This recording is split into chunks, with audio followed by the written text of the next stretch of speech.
Namaste. Ketu is not interested in winning.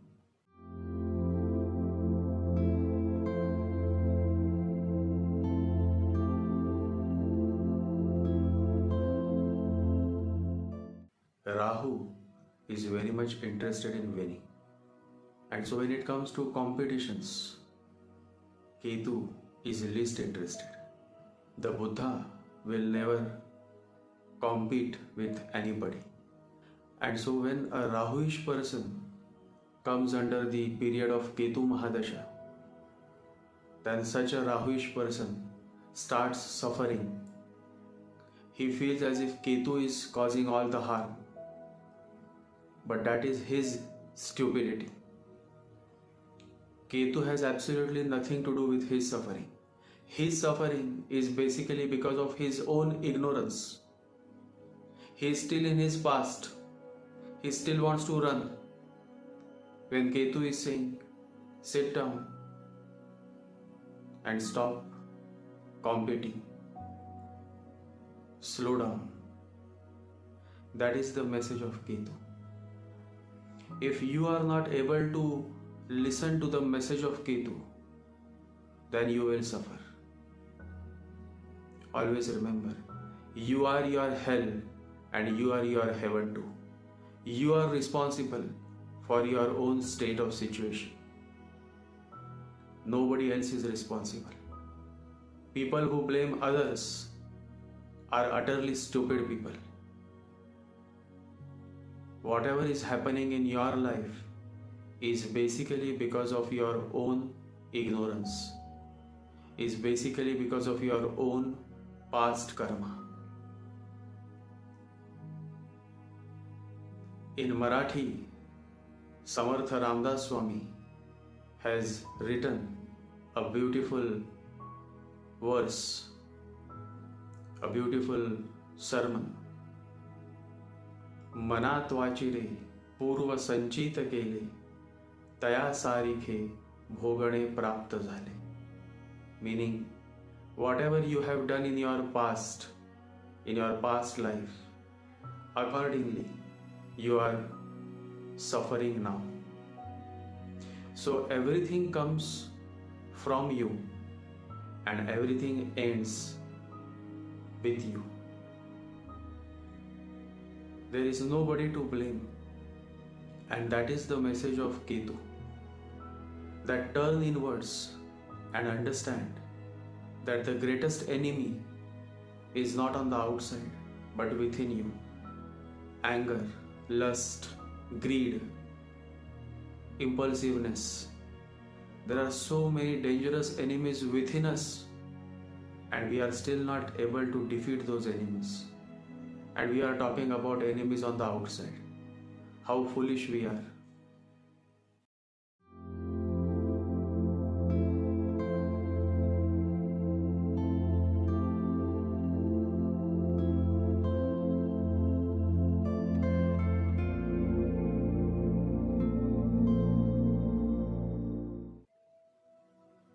And Sri Ketu wants you to become wise. Now these Rahuish people, if they are not able to understand the message of Ketu, then they continue to blame the whole world, including Ketu. And then they continue to suffer. Because by blaming others, you never progress in life.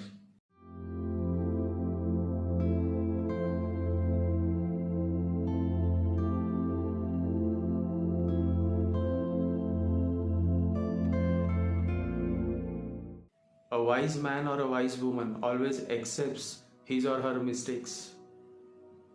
Mistakes happen by every person. Every person commits mistake in life. So committing mistake is not a problem. But committing the same mistake again and again and again makes you a stupid person.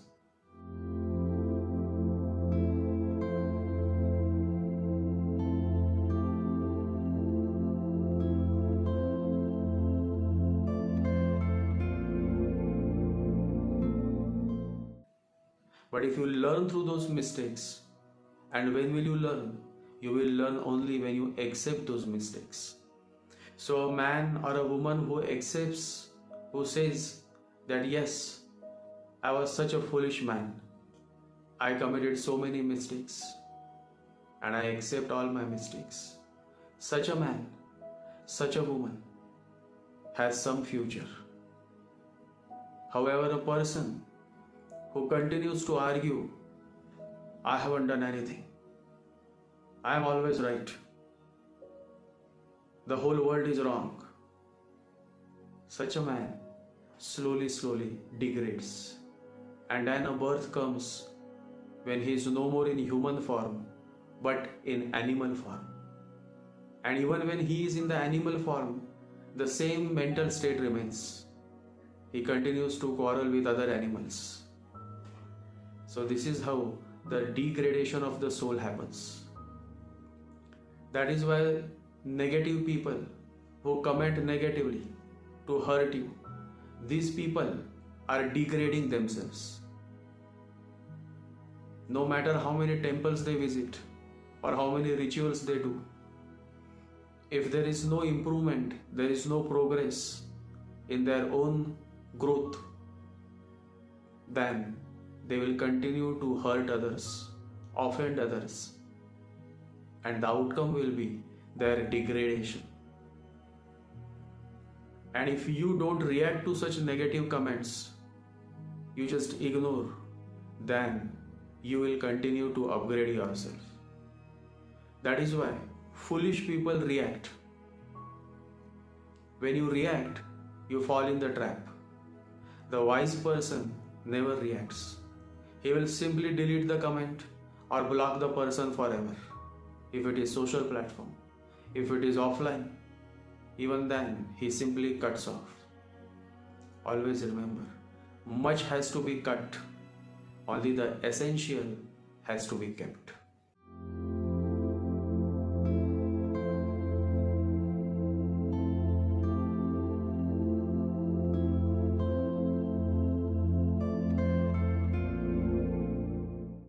And that is the message of Ketu, that keep only those people in contact, respond to only those people who can understand your language.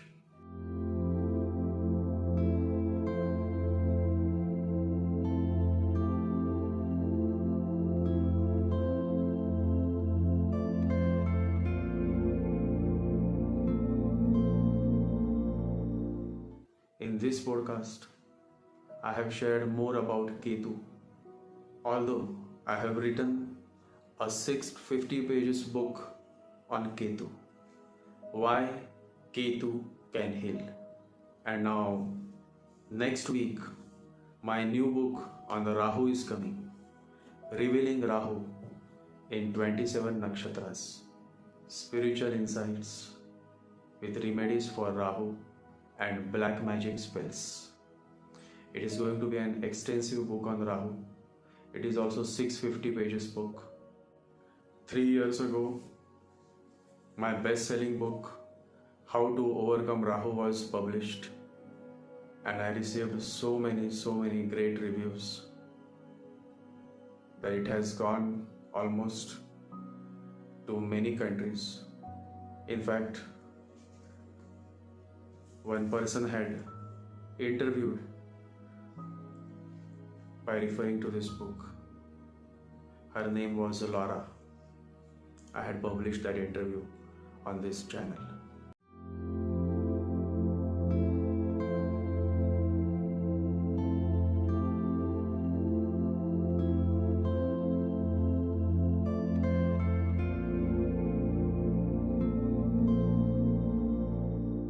But now, yet another extensive book on Rahu is coming next week.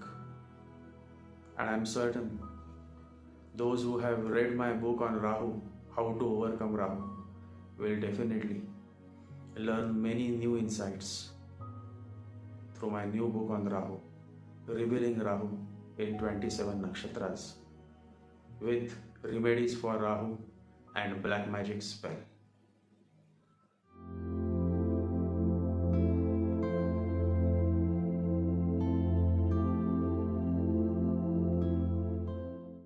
So let's begin with this podcast on Ketu.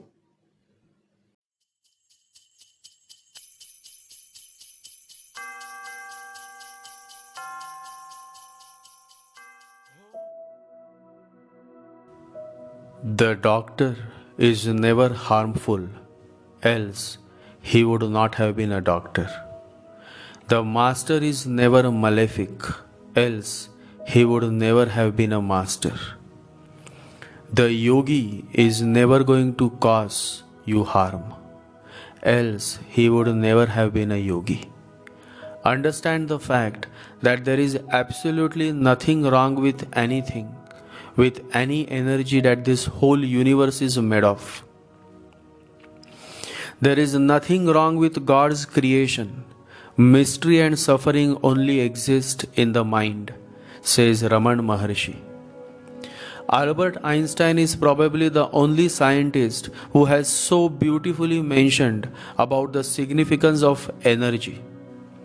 Einstein quotes, "Everything is energy and that's all there is to it. Match the frequency of the reality you want and you cannot help but get that reality." The whole universe is nothing but energy. And let me tell you that the energy is never ever the reason for causing any damage. Because understand the fact that even to generate electricity, along with the positive, the negative is also required. You cannot create electricity with only the positive pole. You will need the negative pole too. Only with both the negative and the positive pole can you create electricity. So is the negative absolutely negative? It is complementary. So it is not against the positive. And so when these kind of questions arise, you miss the whole essence of realizing the fact that it is not Ketu or Rahu or Saturn that is malefic or bad. It is how you have been using the specific energy of these entities from the many past births and rebirths. If the negative energy has been used for positive purpose, constructive purpose, then even the negative turns out as a blessing in disguise. For a benevolent yogi, there is absolutely no worst house or no good house. You cannot make him happy and you also cannot make him unhappy. He is in his own bliss. You may go on pressing all the buttons that you have known, but he will not move. He will not be disturbed. He remains engrossed within. Once it happened. Buddha was passing through a village of Brahmins, and the Brahmins have always been against Buddha because Buddha objected to the caste system, the Manu system, and that made the Brahmins very insecure. This man is a danger. He is passing knowledge to everyone. A day may come when our importance will be lost, and so he must be condemned, he must be stopped, he must be ridiculed. And so the Brahmins gathered to insult Buddha. It happens. It has always happened. The man who is saying the truth, sharing the truth, is ridiculed, is condemned, is insulted. Buddha was also insulted. He listened silently. They pushed and pushed on the usual buttons, but nothing happened. There was absolutely no reaction from Buddha. He continued to listen silently with absolute no expressions. Now the Brahmins became worried, restless. This man is not reacting. They said, "Are you listening? Why are you standing silently? We are insulting you and condemning you. Have you gone dumb? Have you gone deaf? Can't you speak?" Buddha said, "I can feel. I can see your worries, your embarrassment, but I am sorry. You should have come 10 years ago if you wanted me to react. Now it is too late. Now these buttons don't work." Listen to his words again. He says, "It is too late. I am finished with it. I have gone beyond. You cannot disturb the Buddha. You cannot disturb the benevolent Ketu. The state of Buddha is of knowing. The real knowing happens when you start transforming within. Until then, you only know. You have been gathering knowledge from all over the world, but you missed the most important thing, and that is knowing yourself. Always remember, you may know everything about this world, and yet, if you cannot know yourself, then you remain a fool, an ignorant being. This knowing yourself comes through the benevolent energy called Ketu.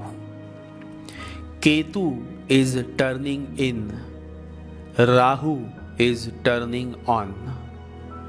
The real journey begins when you are no more turn on, but you start to turn in. Buddha's whole message was to turn in. The Brahmins could not understand Buddha. They continued to condemn him. By birth, I belong to the caste of Brahmins. So if you are a Brahmin, then there is no need to feel low, because I am also a Brahmin by birth. One has to accept the shortcoming of our community. And so even though by birth I am a Brahmin, still I am sharing the truth. Only a man of awareness, only a man who is turning inward can openly discuss the shortcomings of his caste, his religion, his country, his state. And the state that Buddha traveled, which is now called Bihar, never accepted Buddha in totality until he died, until he left this planet, until he was no more in human form. The whole of Bihar condemned Buddha. Now the name Bihar is because of him, because he walked there. Bihar means where Buddha walks. The most beautiful man walked on this planet, and his name was Buddha, Gautam Buddha. Turn in is the message of the master, of the Buddha. Ketu is also saying the same to each one of you. Turn in. In whatever place, house, Ketu is simply asking you to turn in. The matters that are related to that house, that sign, that nakshatra, the message is turn in. Incidentally, Mohan is also a Brahmin by birth. He felt sad that men of his community condemned someone as beautiful as Buddha. He came to me and said, I feel low to know that the Brahmins ridiculed the Buddha. I said, you come here, sit and listen. And then I shared an incident with Mohan about a young man who was going the wrong way. And one day, this young man comes to the master and says, I have been such an idiot all my life. The master smiled. The young man said, but now tell me, when will I start walking on the right path? The master again smiled and said, right now. The moment you self-realize your stupidity, you are set on the right path. Knowing yourself is the beginning of all wisdom. But the majority is doing the exact opposite. They are trying to know the other, and in the process are losing the rarest of rare opportunity, the time to know themselves. Shallowness has become the way of life, and so Rahu is on the rise. Ketu is ignored. Defaming the real, the truth, the divine becomes the fashion, the routine in this world of shallowness. The human world has always been condemning Ketu. They have crucified Ketu. They have ridiculed Ketu. They have insulted Ketu. And yet Ketu remains unmoved. You can crucify Jesus. You can ridicule Mahavira. You can insult the Buddha. But you cannot get rid of them. You can never get rid of the truth. The truth remains. And the truth is that there is absolutely no house that is worst for Ketu. For the simple reason that Ketu is not bothered about the other. The other is the world. Ketu is disinterested in the affairs of the world. But Ketu is extremely interested in the world within. You place a yogi in a palace, or you place him in the forest, or you place him in the most dirtiest place, and yet you will not find him disturbed. You will find him in his joy, in his bliss. Then you may also ask him, like the Brahmins had asked Buddha, are you a deaf? Are you crazy? Don't you feel anything? And Ketu would reply in the same way what Buddha had said. Now it is too late. Now these buttons won't work. I have gone beyond. Ketu can't be turned on. You cannot turn on the Buddha. You cannot turn on the benevolent Ketu. You may try to press all the buttons that you have known. You may try to play all the moves that you have known. And yet you cannot defeat Ketu simply because Ketu is not interested to win. The master therefore says, you cannot defeat me simply because I am not interested to win. There was one great monk, and he was also a great astrologer, but not of the books of the self. And he had a large monastery located somewhere in the north of Japan. Many would come to become his disciple, but he would let in only a few, a very, very few. In fact, the count of his disciples would not be more than 7. Every year, only 7 men or women were let in, while the rest of the monastery was filled with a large number of devotees. Once it happened, a young man who lived at the far east of Japan came to know about the great monk. And he came all the way to meet him, to become his disciple. But the monk won't let him in. The young man said, Master, you tell me anything and I will do it, but don't reject me. I have been praying all my life, all my way to become your disciple. Please test me. Please give me one chance. The old monk said, Fine, but you have to know the rules of the game. A big chessboard was brought before the young man. The monk said, In this monastery, there are only 7 disciples. One of my disciples will play chess with you. But remember, if you win, you will stay, and my disciple will live. If you lose, then you will live, and my disciple will stay. The young man agreed. He was a good chess player. In fact, his whole life he had been a great chess player.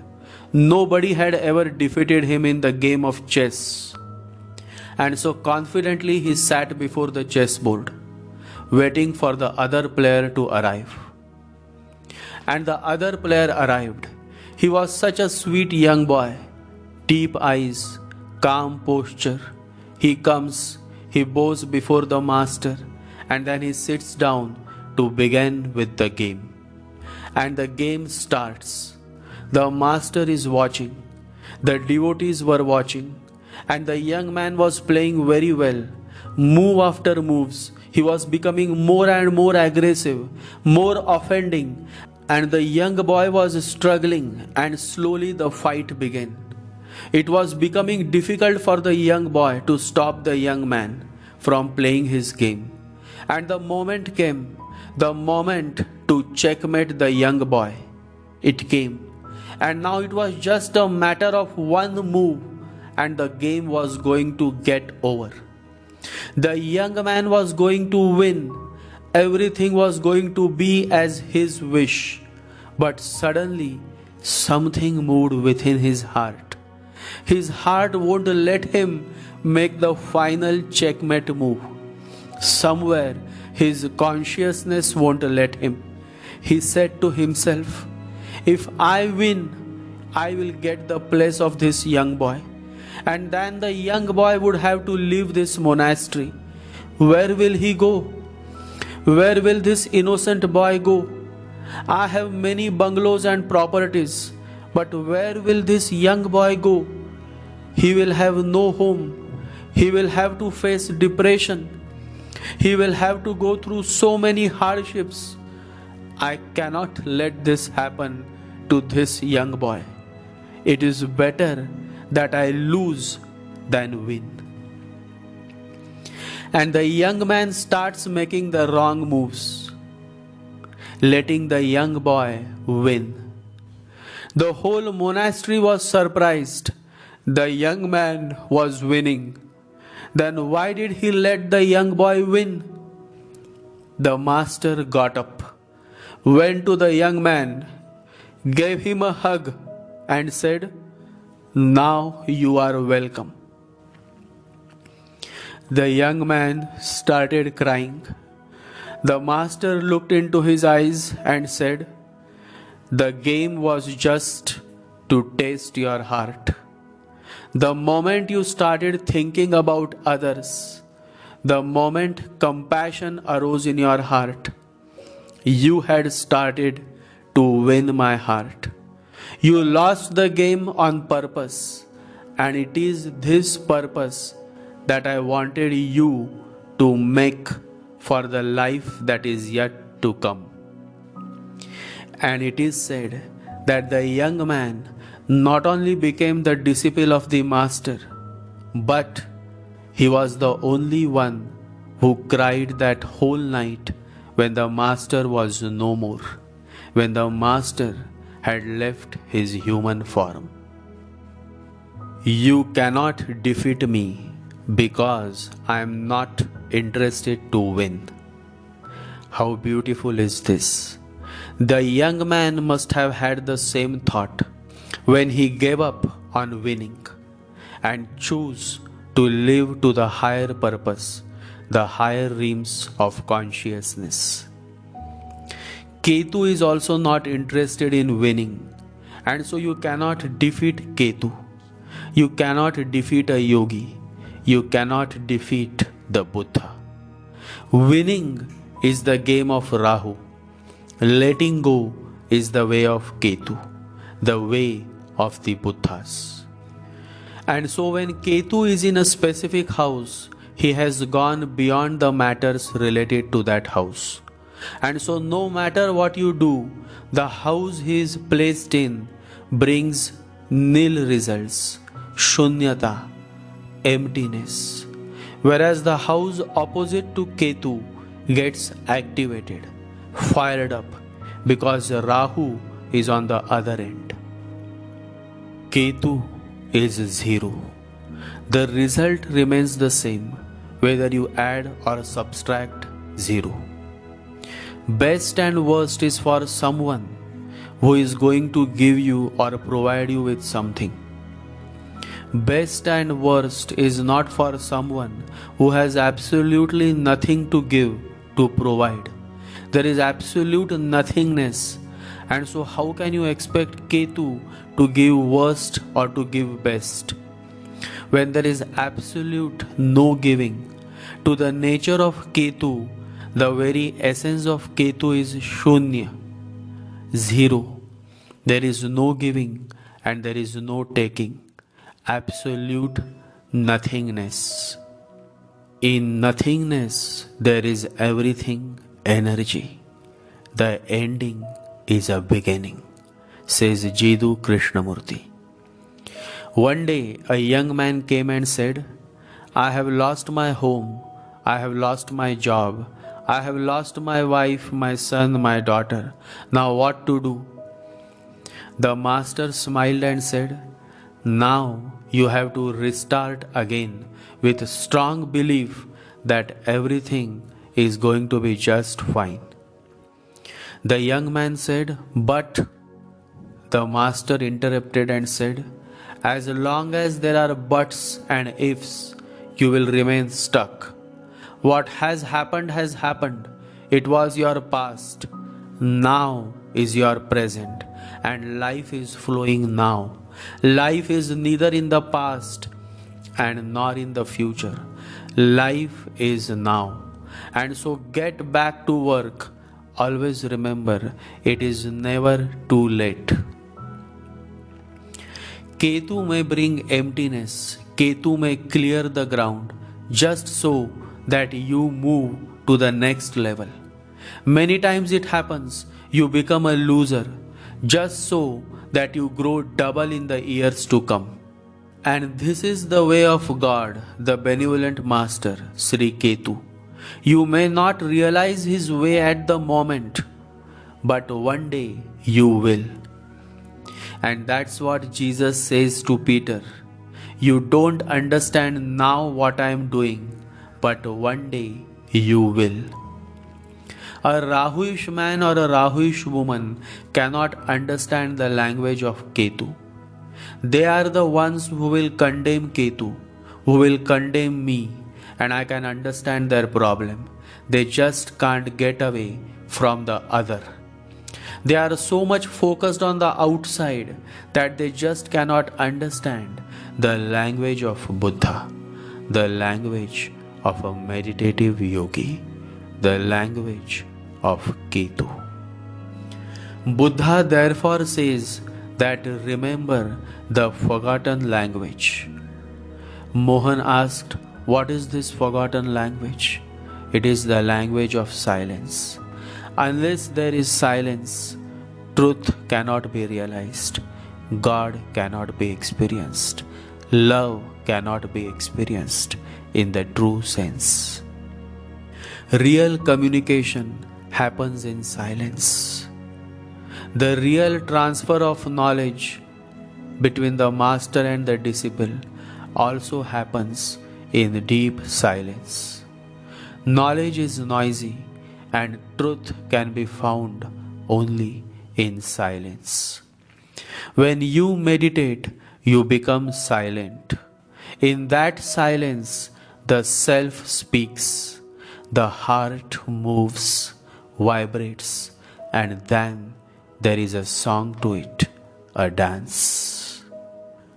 Why is it that men and women going through Ketu Mahadasha are frustrated?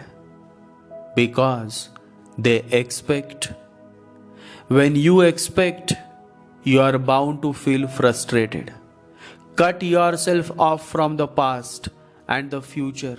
Live in the present, and your life becomes a song, a dance. Ketu is innocent. He has absolutely nothing to harm because he simply has no agenda. You become frustrated with Ketu only when you are deep into sex, into money, power, lust, greed, when you are obsessed with all of this. And this obsession comes through Rahu. So when you are obsessed with all of this, you will definitely resent Ketu. It is your ignorance that becomes the hurdle, that becomes the cause of the worst outcomes when Ketu Mahadasha begins, or when Ketu transits over your sun or moon. Then your mind starts boggling. Then you start wondering why everything is losing out from your tight grip. Then the clinging nature is challenged by the let go nature of Ketu. And because you have been habitual of clinging, of attachments, you find the Ketu period as the most difficult period of your life. Yesterday somebody asked how to become a good disciple, How can I become a disciple? You can become a disciple only when you can resonate with the energy of Ketu. Because the very first step that Ketu wants you to take is to drop your intellectualism, drop your ego, drop your learning, and become a nobody. It is said that if you remain a somebody, love never happens. It is only when you become a nobody that love happens. God is experienced. People don't understand. The majority is running behind all that shines, whereas the real remains away from the limelight. Because the moment the limelight comes, the danger of getting dragged into the never-ending, glamorous, distracting world of Rahu is always there. The real yogis therefore remain away from the people, though they continue to share their message, their direction through someone who is a nobody. And this nobody is Ketu. And so how can a nobody cause harm to someone? If you place a holy divine idol on your disco floor, it is obvious that you will start going through many hardships. The fault is not of the idol. The fault is in your ignorance. You are so much ignorant that you don't know where to place what. It is like a blind man who just plays with the real diamond and then shouts to the whole world that I am struggling, I am struggling, I am poor. And so, to all my listeners, first you have to understand Ketu. And to understand Ketu, you have to first visit his way. His way is inward, turning inward. And so, come you all. Let us meditate. Let us go again and again to that inner space and experience the peace, the joy, the abundance of love within. Always remember, you can love others only when you can love yourself. The first ripple of love has to be around yourself. Only then the love reaches the farthest shores. Only then can your love heal those who are suffering. Only then can you comfort those who are in trouble. But it all has to first start from yourself. Always remember, you must love yourself first. Then you create a ripple of love that will touch everyone's lives. You have the power within you.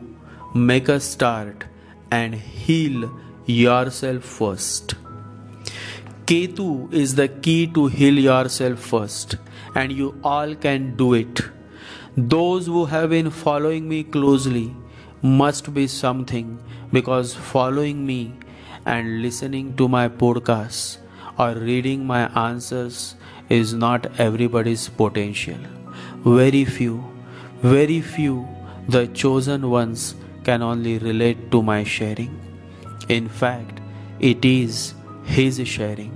I am just a medium, just a servant.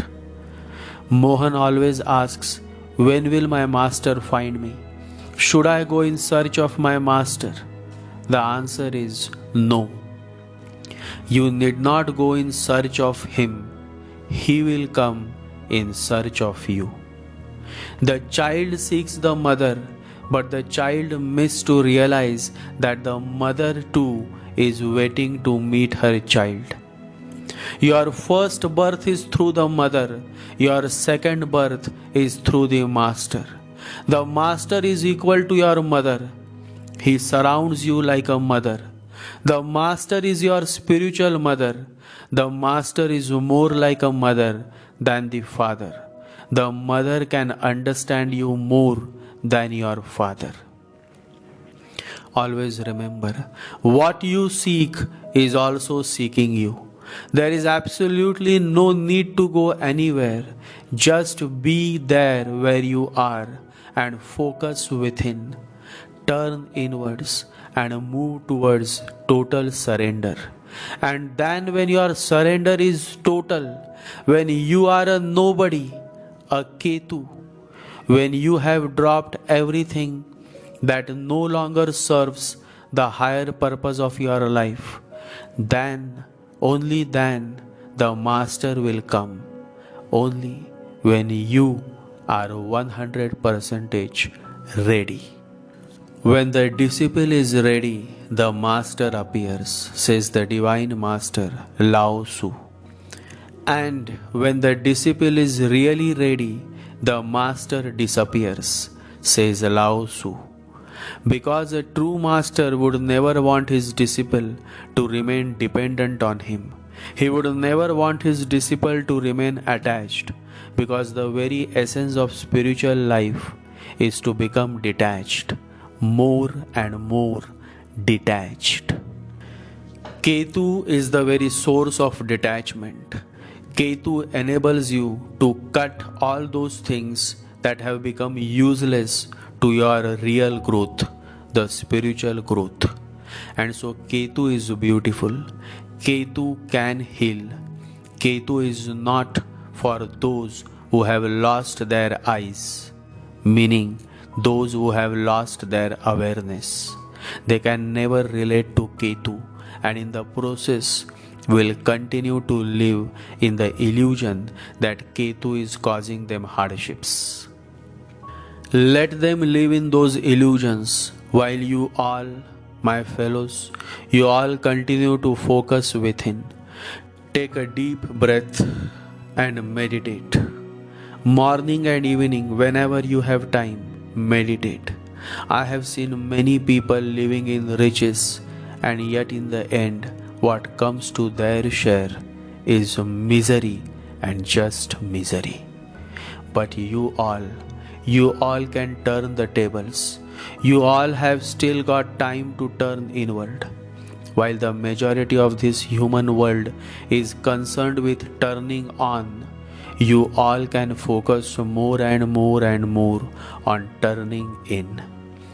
The whole essence of this human life is to turn in, and that's Ketu.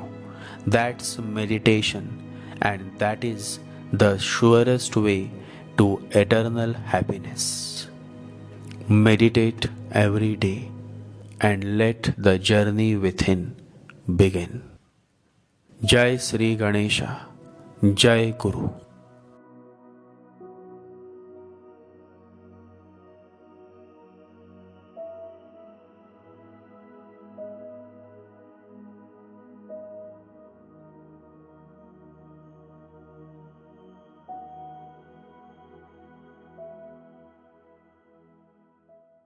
Om Gam Ganapataye Namaha. Om Gam Ganapataye Namaha. Om Gam Ganapataye Namaha.